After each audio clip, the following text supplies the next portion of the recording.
Mag-garden po tayo ngayon kasi kailangan nating mag-garden. Ayan, naglilinis na po si Val para po pagtaniman namin ng kahit anong gulay.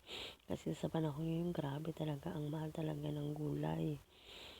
Tingnan mo, kasi malawak pa yung area dun sa likod. Sayang din naman pag hindi lang linisin. Tinaniman na nga namin dyan ng mga puno ng saging yung iba doon.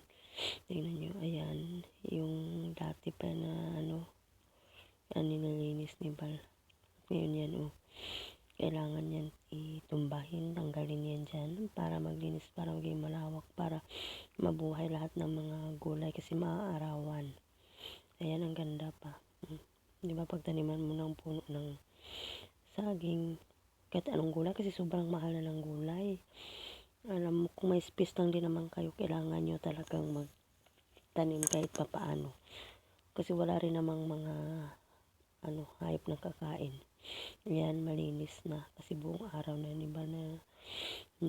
ginawa. Pero hindi pa masyado yung mga tuyong dahon. Kailangan pang sunugin yan bukas para malinis pagtaniman ng mga gulay. Ayan, tingnan ng mga papaya ko sa gilid.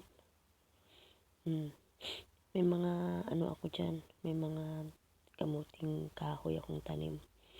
Ayan, may mga saging na bago. Ayan. Unti-unting nililinis kasi ang dami talaga. Nakakalat lang. Maano pa kasi yung space. Ayan, kumukuha sila ng dahon ng para pakain sa daming papaya nga. Kasi malawak pa kasi dapat mang-garden tayo. Kasi wala naman tayong gagawin, hindi mang-garden tayo. Kasi kung wala tayong garden, wala rin naman tayong lulutuin. Sobrang mahal na ngayon sa palengke.